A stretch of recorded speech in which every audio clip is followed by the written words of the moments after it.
Саламатсыздарбы урматтуу студенттер жана ошондой эле урматтуу эже агайлар.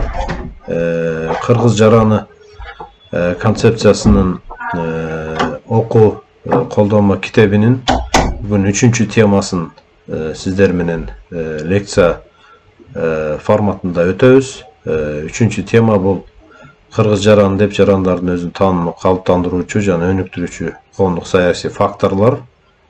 Биринчи суроосу ушул теманын бул Кыргыз Республикасында тил саясаты жана кыргыз жараны деп жарандардын өзүн таануусун калыптандыруу.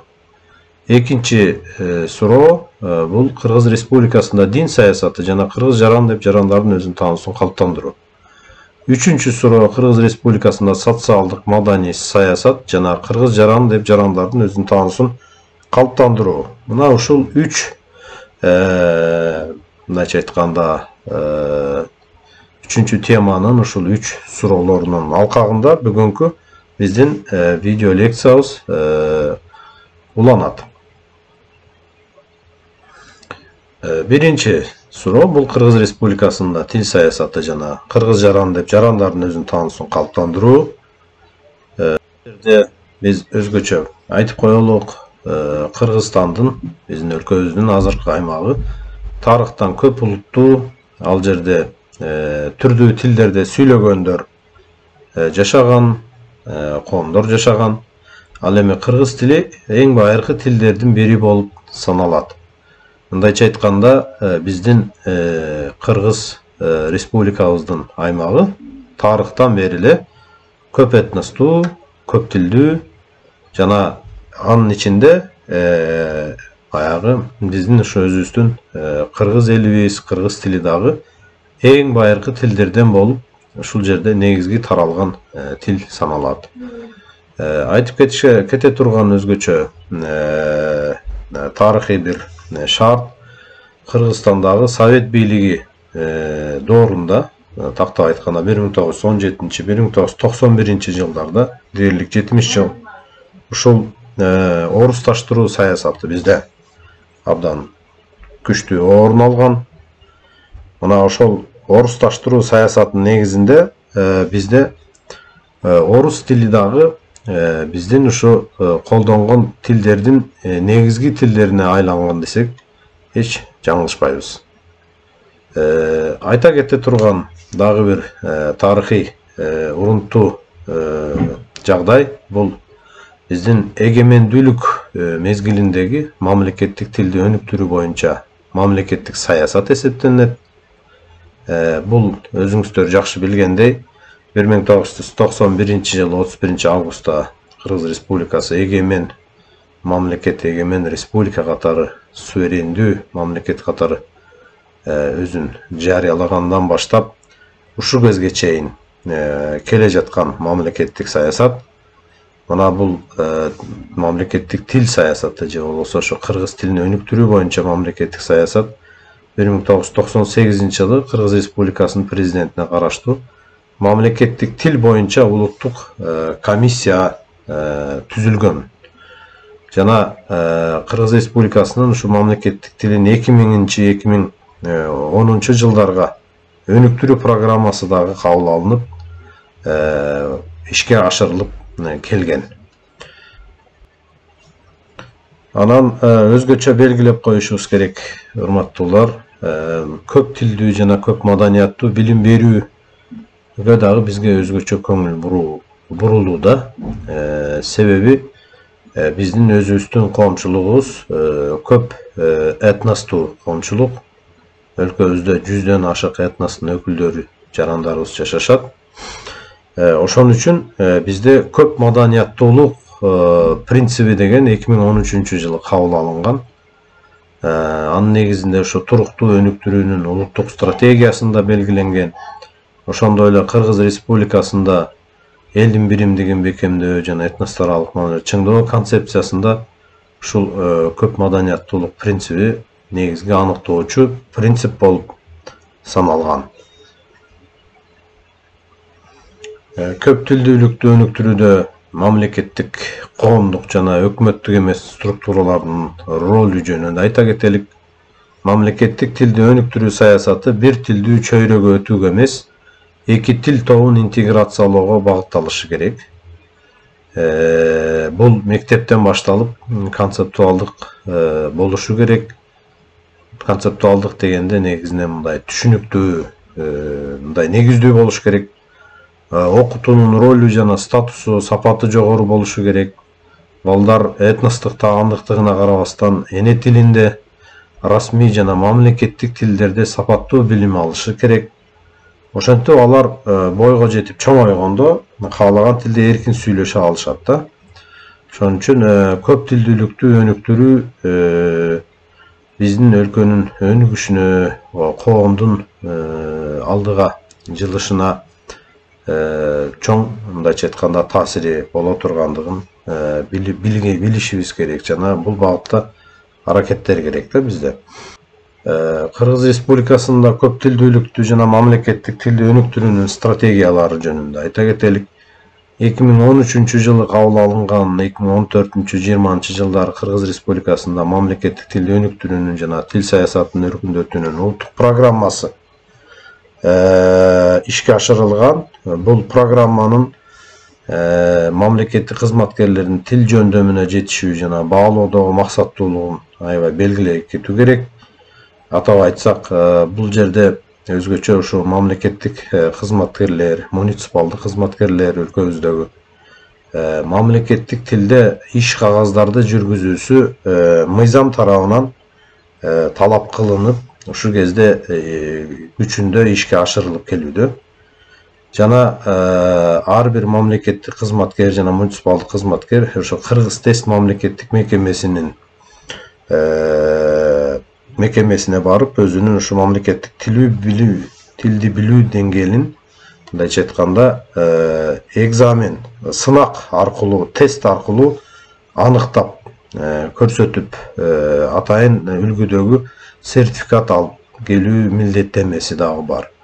Ошон үчүн бул багытта Кыргыз тест мамлекеттик мекемеси дагы ачылып, өлкөбүздө ийгиликтүү иштеп келатат десем эч жаңылышпайм. Дагы бир жолу биздин өлкөбүздүн Кыргыз Республикасынын баш мыйзамы Конституциясына кайрыла кетелик. Конституциябыздын 1-беренесинин 5-пунктунда Кыргызстандын элин бардык этностордон турган Кыргыз Республикасынын жарандары түзөт деп жазылган. Ушул жерден өзүңүздөр көрүп тургандай эле, ушу биздин өлкөбүздүн элин, жарандарын ушу бардык этностордон турган деп атат. То есть жалгыз эле кыргыздар же болбосо башка бир белгилүү этнос эмес, бардык ушул жакта жашаган этностордон тура тургандыгы ачык дана белгиленген. Ошондой эле Конституциянын 13-беренесинин 3-пунктунда Кыргыз Республикасынын элин түзгөн бардык этностордун өкүлдөрүнө эне тилин сактоо, окуп үйрөнүү жана өнүктүрүү үчүн шарттарды түзүү укугу кепилденет. Мынакей мамлекет тарабынан баш мыйзамга жазылган, кепилдиги бар. Ошондой эле Конституциянын 21-беренесинин 3-пунктунда мамлекет этностор жана конфессиялар аралык ынтымакты камсыз кылат деген пункту бар. Бул жерде мынакей өзүңүздөр көрүп тургандай этностор аралык жана конфессиялар аралык ынтымакты именно мамлекет тарабынан камсыз кылынат. Ошон үчүн мамлекет тарабынан ушул чөйрөдө этностор аралык жана конфессиялык чөйрөдө туруктуу мамлекеттик саясат жүргүзүлүп келет. Анан ушул кыргыз жараны концепциясынын президентибиздин 2020 жылдын 13 ноябрында номер 38 жарлыгы менен бекитилген 2021-26 жылдарга кыргыз жараны деп жарандардын өзүн таанысын өнүктүрүү концепциясынын 5 артыкчылыктуу багытынын 3-чү артыкчылыктуу багыты бул мамлекеттик тилди өнүктүрүү жана жайылтуу, көп тилдүүлүктү сактоо жана өнүктүрүү деп белгиленген. Бул жерде биринчи орунда көп тилдүүлүктүн өнүгүшү, Кыргызстанда жашаган ар бир этностун эне тилин сактоо жана өнүктүрүү менен байланышкан. Экинчиси расмий орус тил, мындайча айтканда этностор аралык катнаштын тили катары маанилүү орунду ээлеп коомдогу өз актуалдуулугун сактап калууда. Үчүнчү, кыргыз жарандарын өз эне тилин, мамлекеттик, расмий жана чет тилдерин эркин билген жарандар катары калыптандырууга жөндөмдүү көп тилдүү билим берүүнү өнүктүрүү жана ишке ашыруу зарыл.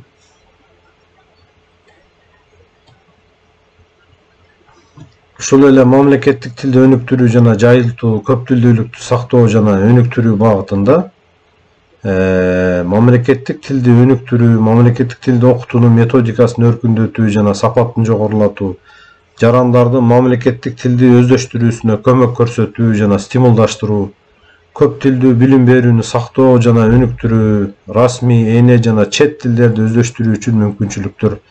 Ушулардын баардыгы негизи иш чара катары, милдет катары ушул концепциянын 3-чү алгылыктуу багытында түздөн түз каралган жана ишке ашырылууга алынган. Анда эмесе биз ушу биздин кыргыз жараны колдомосунун 3-чү темасынын 2-чи суроосуна келип жеттик. 2-чи суроо бул Кыргыз Республикасында дин саясаты жана кыргыз жараны деп жарандардын өзүнүн таанышын калыптандыруу боюнча. Кыргызстан түрдүү диний салттардын өлкөсү. Тарыхый көз караштан алганда азыркы Кыргызстандын аймагы зороастризм, буддизм, шаманизм сыяктуу ишенимдердин, ошондой эле христиан жана исламдын ар кандай секталарынын, анын ичинде мистикалык жана эзотерикалык суфилик жамааттардын жанаша жашоосу менен мүнөздөлгөн. Ушундай бир көп түрдүүлүк шарттары биздин өлкөбүздүн аймагында тарыхый орун алгандыгын бизде ушу көп түрдүүлүк ушу диний чөйрөдө дагы башында болгондугунан кабар берет. Айта кетиш керек, Совет мезгилинде динге тыюу салынган. Дээрлик 70 жыл ушу диний жөрөлгөлөр тыюу салгандыктан бийлик тарабынан жабык эшик артында өткөрүлүп келген. Атеисттик коомдо диний мекемелердин таасири болгон эмес. Эгемендүүлүк, мындайча айтканда 1991 жыл 31 август мына ошол эгемендүүлүккө ээ болгондон кийин Кыргыз Республикасы жарандык жана саясий укуктар жөнүндө эл аралык пакттын катышуучусу болуп калды. Бул ошо Бириккен Улуттар уюму тарабынан кабыл алынган ушу 20-кылымдын 60-жылдарындагы маанилүү бир эл аралык пакт келишим болуп эсептелет. Жана ушул пакттын 18-чи беренесине ылайык ар бир адамга төмөнкүлөрдү камсыз кылууга милдеттендирилген да, мамлекеттер үчүн мүчө болгон. Биринчиден бул дин тутуу эркиндигине болгон укук, ал өзүнүн тандоосу боюнча динге же ишенимге ээ болуу же кабыл алуу эркиндигин, ошондой эле жалгыз же башкалар менен чогуу, ачык же жеке түрдө өз динин же ишенимин сыйынуу, салт санааларды аткаруу же ибадат кылуу, сактоо жана окутуу эркиндигин камтыйт. Ошондой эле өзүнүн тандоосу менен динге же ишенимге ээ болуу же кабыл алуу эркиндигине доо кетире турган мажбурлоого дуушар болбоого тийиш. Кыргызстан көп этностуу жана көп конфессиялуу мамлекет. Анда ар кандай диний конфессиялардын эркин өнүгүүсү үчүн бардык шарттар түзүлгөн. Жарандардын абийир жана дин тутуу эркиндигине болгон укуктары кепилденген. Ошондой эле светтик багыт тандап алынган. Диний чөйрөдөгү мамлекеттик саясаттын максаты диний сабырдуулукту жана конфессиялар аралык тынчтыкты камсыз кылуу үчүн мамлекеттин светтик мүнөзүнө негизделген мамлекеттик конфессиялык кызматташуунун оптималдуу моделин түзүү болуп эсептелинет. Муну биз өтө бир көңүл коюп, туура терең түшүнүп билип алышыбыз керек, урматтуулар. Эмне үчүн диний чөйрөдөгү мамлекеттик саясаттын ушу диний сабырдуулукка чакырып, жана ошо конфессиялар аралык тынчтыкты камсыз кылуу үчүн мамлекеттин светтик мүнөзүнө негизделген мамлекеттик конфессиялык кызматташуунун оптималдуу моделин түзүү керектиги белгиленген, мерчемделген. Себеби кандайдыр бир чыңалуулар, кандайдыр бир кодулоолор, кандайдыр бир козутуулар, ошого окшогон чыр-чатактуу жагдайлардын алдын алуунун бирден бир жолу бул толеранттуулук же диний сабырдуулук, анан конфессиялык тынчтык эсептелет да. Ошон үчүн ортосунда арбитр болуп, муну камсыз кылып, ушу мамлекеттин светтик мүнөзүнө негизделген кызматташуу модели оптималдуу эсептелет да. Ушуну дайыма эстеп жүрсө. Мамлекет адамга тандоо укугун берген, бирок ошону менен мыйзамдарда белгиленген жарандык укуктук негиздерге таянуу менен аны диний, этностук жана гендердик таандыктыгына карабастан аны коргоого милдеттенет. Динди мамлекеттен бөлүү, башкача айтканда светтүүлүктүн өзү, секуляризм, светтүүлүктүн өзү Кыргыз Республикасынын конституциясында дагы бекемделип жазылган. Кыргыз Республикасы эгемендүүлүккө ээ болгондон бери ислам дини мусулмандардын басымдуу бөлүгүн түзгөн мамлекетте өзгөчөлүктүн маанилүү белгиси болуп калды десек болот. Жана көптөгөн жарандарыбыздын күнүмдүк жашоосунда ислам чоң практикалык мааниге ээ болду.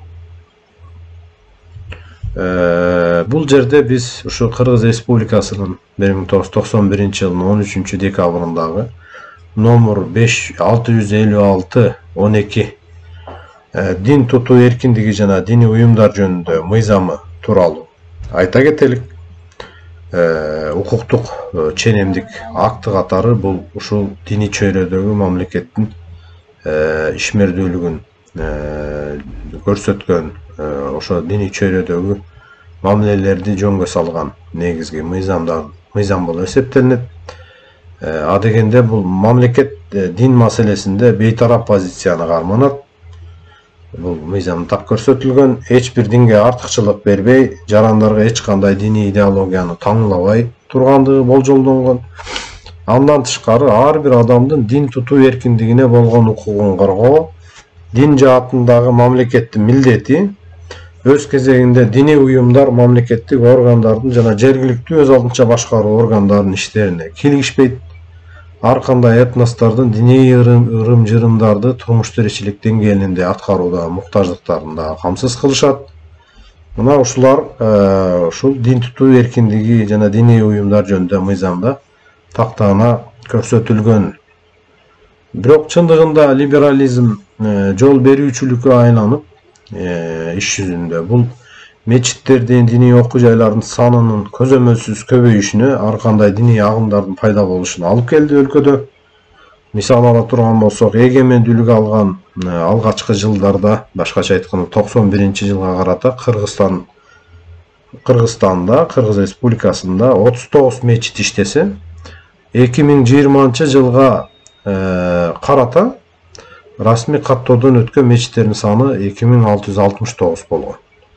Бул жерде эске алып кетиш керек, расмий каттоодон өтө элек дагы ушундай ибадат кылуучу жайлардын да саны эске ала турган болсок, бир топ цифраларды көрсөтөт деген божомолум бар. Мынакей диаграмманы көрүп коюңуздар. 91-2020 жылдарда Кыргыз Республикасында диний уюмдардын саны боюнча диаграмма. 91-жылы канчалык аз болуп атат? Мынакей 2008-2014-жылдарда өсүү бар. Эң чоң өсүш мынакей 2020-жылы көрсөтүп атат. Эми өлкөбүздө жашап аткан жарандарыбыздын 80% жакыны ушу өзлөрүн мусулмандар экендигин таанып, ислам дининдеги мусулмандар экендигин билдирип жаткан коомдо албетте ислам институттарынын көрсөткүчү саны көп. Ошону менен катар белгилеп коюшубуз керек. Ушу 2020-жылга өзгөчө чоң өнүгүү санынын көбөйүшү бар диний уюмдардын. Бирок байкап көрсөңүздөр, христиан уюмдарынын дагы санынын азайып кетпей сакталуусу байкалат ушул диаграммада. Андан тышкары мынакей көрүп атасыздар, буддист жамааттары, еврей коомчулугу, бахаи жамааттары бар экендиги, жана башка диний жамааттар бар экендиги белгиленген. Кыргыз Республикасында динге ишенгендердин басымдуу бөлүгү мынакей жогоруда биз айтып кеткендей дээрлик ушу 80%-ын тегереги эле 82% деп белгиленип атат. Мусулмандар болуп эсептелет. Динге ишенгендердин 16% өздөрүн христиан деп эсептешет. Ошондой эле протестанттык кыймылдар, атап айтканда баптисттер, элүүнчүлөр, адвентисттер жана бахаилердин, еврейлердин, буддисттердин чакан диний жамааттар, топтору дагы бар. Азыркы кыргыз коомунда өтө схемалык түрдө динге карата 4 негизги мамилени бөлүп көрсөтүүгө болот. Биринчиден бул негизинен Бишкектин, Борбор кала Бишкектин светтик, саясий, экономикалык жана интеллектуалдык элитасы эсептелет. Бир кезде үстөмдүк кылган бул топ азыраак секулярдык коомдо өз ордун акырындап жоготуп баратат. Таасири азайып баратат. Экинчиден, Кыргызстандын ушу улутчул маанайдагы жарандардын жоон тобу бар. Алар уламдан улам ушу баистүү ислам дининин ханафи мазхабын өздөрүнүн бир бөлүгү катары кабыл алууда жана бул топтун өкүлдөрү күндөн күнгө көбөйүүдө, мындайча айтканда катары калыңдоодо десек эч жаңылышпайт. Үчүнчүдөн, ислам кыймылдары жана миссиялары бар. Алардын өкүлдөрү Кыргызстанда шариятты киргизүүнүн радикалдуу идеяларын жактап, азыркы мусулмандарды исламдын консервативдүү версияларына өткөрүүгө аракет кылып жатышат. Бул аракет дагы бар. Төртүнчүдөн, теңирчиликти кыргыздын чыныгы, ыйыгы катары жактаган дагы жарандардын тобу бар. Өзлөрүн теңирчилер деп атап, булар дагы ушу биздин коомчулукта өзүнүн аракеттерин ишке ашырып келе жаткандыгын байкасак болот.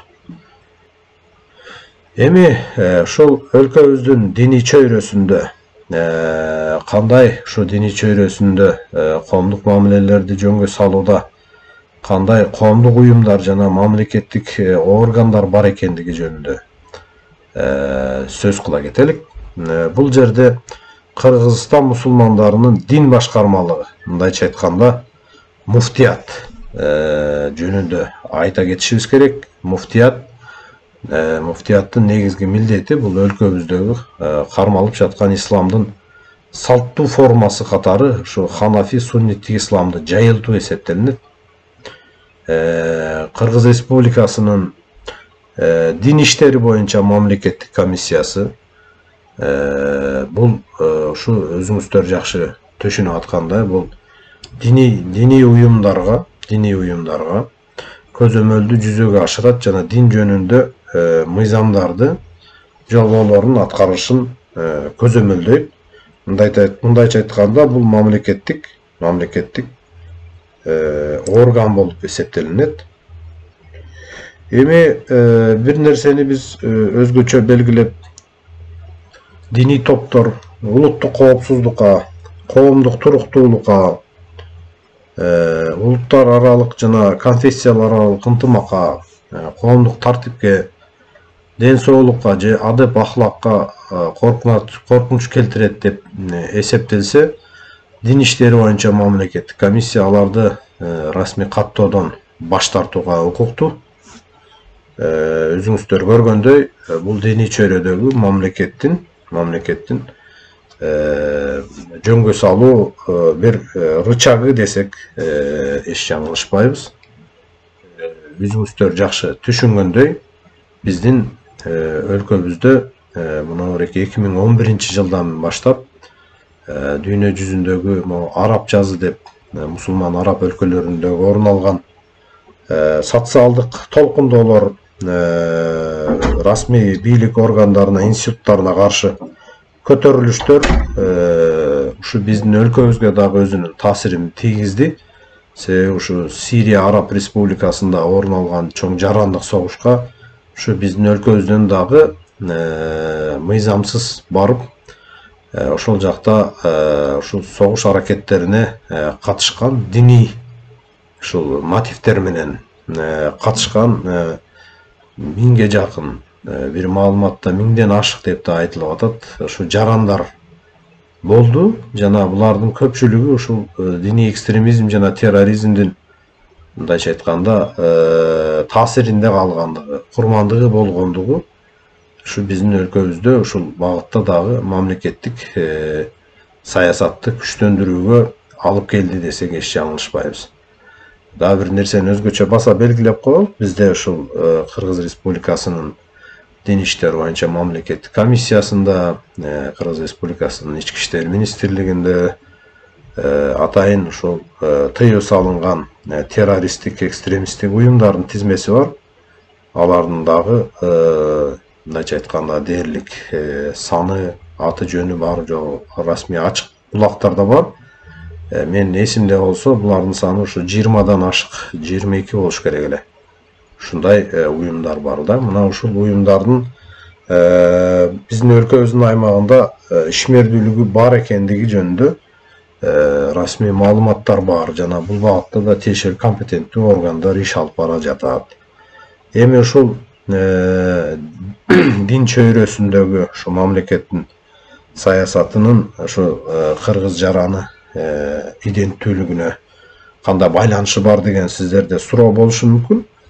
Мен ошону да бир ачыктап айтып коеюн. Негизгиси, урматтуу биздин студенттер, ага эжелер, ушул биздин элибиз, жарандарыбыз өзүнүн этностук таандыгына, диний ишенимине, социалдык абалына, аймактык бөлүнүшүнө карабай баардыгыбыз бирдиктүү эл, ушу кыргыз жарандары экендигибизди өзүбүздүн ушу өсүп келе жаткан жаш муундарыбызга жана чоңдорубуз деле өзүбүздү тарбиялашыбыз керек. Мына ошондо ганаке биздин ортобузда жанагындай кызматташуу, мындайча айтканда бирдиктүү бир ынтымакта, социалдык интеграцияда, жарандык интеграцияда жашоого мүмкүнчүлүк болот. Ылайыктуу ошого бир шарт түзүлгөнгө негиз болот да. Ошон үчүн ушул дин чөйрөсүндөгү мамлекеттик саясатты дагы жакшы кабыл алсак. Биздин эми кийинки темабыз ушул 3-чү теманын 3-чү суроосу. Бул Кыргыз Республикасында социалдык, маданий саясат жана кыргыз жаран деп жарандардын өзүнүн таануусун калыптандыруу боюнча. Эми дагы бир жолу бир кайрылып айтып кетейин. Бизде Кыргыз Республикасы көп этностуу өлкө жана 100дөн ашык этностордун жана этникалык топтордун өкүлдөрү жашайт өлкөбүздө. Мына могул көрсөтүлгөн диаграммадагы слайдтагы маалыматты карап көрүңүздөр. Биздин өлкөбүздүн саны ушу кезде 7 миллион деп белгиленип атат расмий.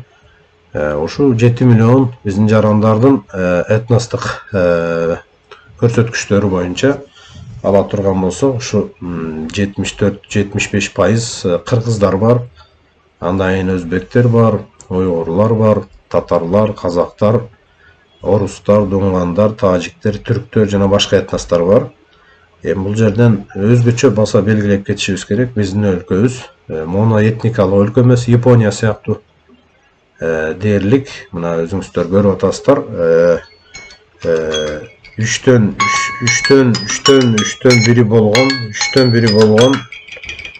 1 болгон ушу биздин өлкөбүздө жашагандардын башка этностун өкүлдөрүнөн болгон жарандар экендиги биз үчүн чоң бир сыймык жана биз үчүн чоң бир мүмкүнчүлүк экендигин дайыма эске алышыбыз керек. Себеби курама темир курч болот, биздин маданиятыбызда болсун, биздин адабиятыбызда болсун, экономикабызда болсун, кулинариябызда, социалдык көп тармактарыбызда болсун. Бул ушул компонент көп түрдүүлүк бизге өнүгүүгө чоң негиз берет. Ошондой эле дагы бир нерсени мен өзгөчө белгилеп айтып кетейин. Кыргыз жараны бул мынакей Кыргыз Республикасынын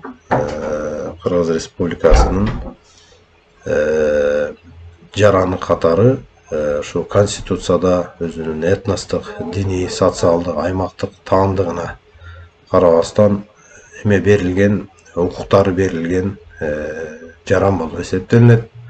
Жана кыргыз жараны деген аталыш бул өлкөбүздүн аталышы болгон ушу Кыргыз Республикасынан келип чыгат. Бул Кыргыз Республикасында жалпы жарандык иденттүүлүк бардык этникалык жамааттарды өзлөрүнүн этно-маданий иденттүүлүгүн сактоо менен башын бириктирет. Жана кыргыз жаран концепциясы бул ушул элибиздин социалдык биримдигинин болгондо дагы ар кайсы этностордон, этникалык топтордон турган бирдиктүү элибиздин биримдигин көрсөтүп турат. Бул Кыргыз Республикасында ушул эл биримдигин бекемдөө, этностордук мамилелерди чыңдоо концепциясы бизде 2013 жылдан 2019 жылга чейин ишке ашырылып келген. Ал жерде ушу этностордук мамилелерди өнүктүрүү боюнча кыргыздар менен башка этностордун ортосундагы мамилелерди бекемдөө берилген жана ишке ашырылган. Ал эми экинчи баскыч катары ушул биринчи концепциянын логикалык уландысы болгон кыргыз жараны ушул өзүнүн негизги максаты катары бардык кыргыздарды жана башка этносторду бардык кыргыз жарандарын кыргыз жараны идеологиясынын, кыргыз жараны түшүнүгүнүн негизинде жарандык интеграцияга алып келүүгө багытталган. Өзгөчө баса белгилеп айтып кетишибиз керек, урматтуулар. Биякта ушул 2021-2026 жылдары ушул Кыргыз Республикасында кыргыз жараны деп жарандардын өзү таанысын өнүктүү концепциясы кабыл алынып, жогоруда айтылгандай учурда ишке ашырылып келет. Кыргыз жараны концепциясынын артыкчылыктуу 5 багыттары бар. Бул кыргыз жараны деп өзүн таанууну, аң сезимди, түшүнүүнү калыптандыруу, Кыргызстан элинин биримдигин чыңдоо, толеранттуулукту жогорулатуу жана көп түрдүүлүк дөөлөттөрдүн урматтоону сактоо, мамлекеттик тилди өнүктүрүү, көп тилдүүлүктү сактоо жана өнүктүрүү жана 4-чү багыт бул башкаруу жана чечим кабыл алуу процесстерине катышууга бирдей шарттарды түзүү жана 5-чи багыт бул саясий институттарга жана мамлекеттик бийлик органдарына карата ишенимди жогорулатуу. Кыргыз Республикасы жарандардын жыргалчылыгына жана социалдык жактан корголушуна кам көрөт. Кыргыз Республикасы жарандардын социалдык жактан корголбогон категорияларына эмгекти жана ден соолукту коргоого колдоо көрсөтөт. Кыргызстанда социалдык жактан тейлөө, медициналык тейлөө системасы туруктуу иштеп келет жана өнүгүп жатат десек болот. Мамлекеттик пенсиялардын, пособиялердин жана социалдык коргоонун башка кепилдиктери дагы камсыздалууда. Мамлекет ден соолугунун мүмкүнчүлүктөрү чектелген адамдын жана жарандын укуктарын жана эркиндиктерин толук жана бирдей ишке ашыруусуна, аларды эч кандай басмырлоосуз коомго интеграциялоого, майыптар үчүн жеткиликтүү шарттарды түзүүгө негизделген социалдык коргоо жана алардын жашоо сапатын жакшыртуу туттумунун иштешин камсыз кылат. Кыргызстанда билим берүү тармагында да чоң көңүл бурулат. Атап айтсак, билим берүү адамдын инсандыгын ар тараптуу өнүктүрүүгө, өзүнүн кадыр баркын аңдап билүүгө багытталып, адам укуктарын жана негизги эркиндиктерин урматтоону күчөтүшү керек. Ар бир адам билим алууга укуктуу, негизги жалпы билим берүү милдеттүү жарандарыбызга мамлекет тарабынан. Ар бир адам мамлекеттик билим берүү уюмдарында мектепке чейинки негизги жалпы, орто жалпы жана кесиптик башталгыч билимди акысыз алууга укуктуу. Билим берүү ар бир адамга эркин коомдун пайдалуу катышуучусу болууга, бардык улуттардын, бардык расалык, этникалык жана диний топтордун ортосундагы түшүнүшүүгө, сабырдуулукка жана достукка көмөктөшүүгө мүмкүндүк бериши керек.